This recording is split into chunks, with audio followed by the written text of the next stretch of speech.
Hey, I'm David Lester. I'm one of the co-founders of Olipop.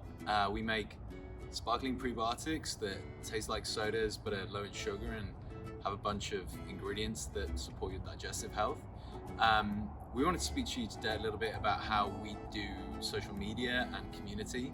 And I've got our head of social media and community, Alexa Gray, to talk to us a little bit about that. So I'm going to ask Alexa a few questions to see how she does it and what her approach is. Hey, Alexa.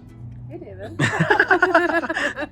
Yeah, first of all, I think it'd be great for people to hear, what your philosophy is around social media. There's a lot of differing opinions on social media, how healthy it is or not.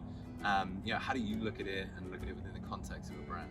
Yeah, I think it's really important because it's the first time that we're engaging in anything like social media ever before in the history of mankind. So that comes with a lot of power and weight. And so my philosophy is to really take into account what we're putting out there in terms of the copywriting that goes with the post or the imagery that's going out there. I really am seeking to inspire people, and I want to either inspire them or educate them, and I really want people to feel included. And I think sometimes on different social media feeds I've seen, it just doesn't always feel so accessible, and I just really wanted to create a feed where I think people could just walk into our world and feel very welcomed and learn about prebiotics and learn about why they're so special and so good for gut health.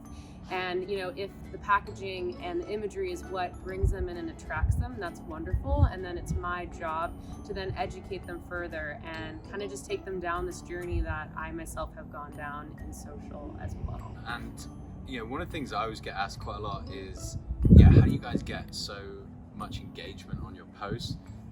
That's much higher than brands that have like 5 to 10 times more followers than you do. What do you think is key to kind of like getting that engagement on the Olipop Instagram? Yeah, I think that a lot of people want a quick and easy route to that, and I am a naturally social person, so I think having someone who just genuinely likes people and having them run the social is so great, because I really spend a lot of time messaging our customers and people DMing us. I go to lunch with them. I meet up with a lot of these people, and I just know their life story, and I think that they feel really cared about, and they also care about me, and we just check in with each other. And so I feel like we build an offline community as well as our online community. And like social, for me, like by having it, like I just want to really enjoy people in person. And so I think that because we fostered communities both on and offline, that there is this excitement of like, this isn't just like a one-dimensional kind of superficial relationship. Like there are real people on the other line and the other end of Olipop that really care about me and my well-being, and they want to get to know me and see who I am and even showcase my story. So I think because there is that passion and that care there, as well as like beautiful graphics from amazing artists that we work with in different territories across the country, and showcasing beautiful videos and interesting videos. I think that my background was in art and design, and so I'm really trying to channel and use that towards this brand so that people are being attracted to it, and kind of like for maybe a deeper experience, even if they don't know that that's what they're getting. So can you give some examples of how you create that community? What are you doing offline to create the experience that we see online? Yeah, totally. So I also have a passion for wellness, and I was a health coach. I was deep into meditation and yoga and the art community. So for a lot of our offline events, we will bring in local teachers, local artists to do really cool experiential events. For instance, in Portland, we worked with Alana Gabriel, who is a fantastic artist, and she did beautiful artwork that we used for that launch. And it was all hand cut art made out of paper, and she just emulated our cans so perfectly. And in the event, we brought in our whole community from Portland, and she sort of guided us through how to make the same art that she does. And I think that that is so empowering for people to kind of put their phones down, touch art supplies for the first time, and express themselves. I think it's really helpful for mental health, which is definitely on our minds as a brand as well. So, creating an event that's stimulating, that is personal to the individual.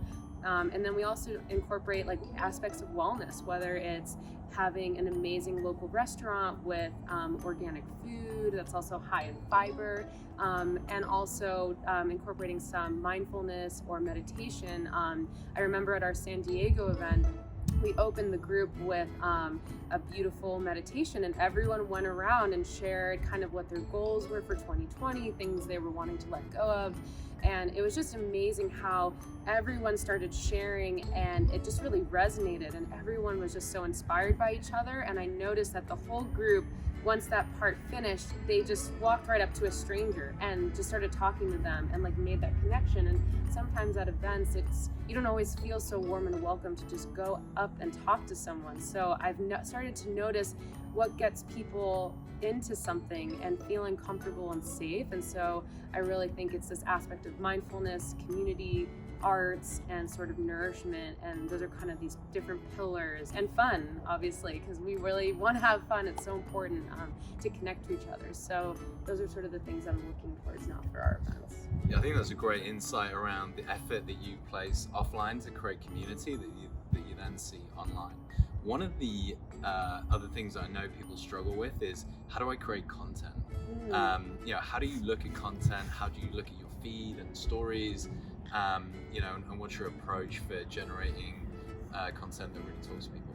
Yeah, I think about this a lot. I think I look at a lot of content and I really check in with myself to see like, how did that impact me personally? What was my emotional response? Again, was it, did it make me feel less than? Did it make me feel not beautiful enough? Or did it empower me? Did it make me feel better? It's like, how did that piece of content leave you after you engaged with it?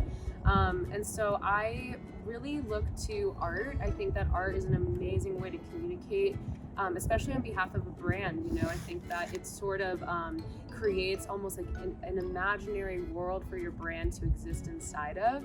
And so I kind of been leaning into that direction, both for illustration and then with photography. That was my background. So I get really inspired. I look through magazines a lot. So Bon Appetit is one of my favorite magazines, and that's how I found artists like Stephanie DeAngelis or Chelsea Kyle, who's a photographer. So I just think that it's like looking at what my heroes are doing and then trying to incorporate that into the brand, because it's like those people are out there, and if we can work with them, just give them Olipop and our creative brief and see what they can do with that, as long as it fits within our brand guidelines, which has been evolving and developing, and really unique to see what people do with that. And I just think that just through creativity, it's just a great way to bring people into this world. And I just love eye candy as well. I think it is a great way to get people excited about the brand. Awesome. Well, we think you're fantastic, Alexa. Thanks so much for sharing those insights, and Anytime. thanks Pack Lane for all your support as well. We love you, Pack Lane.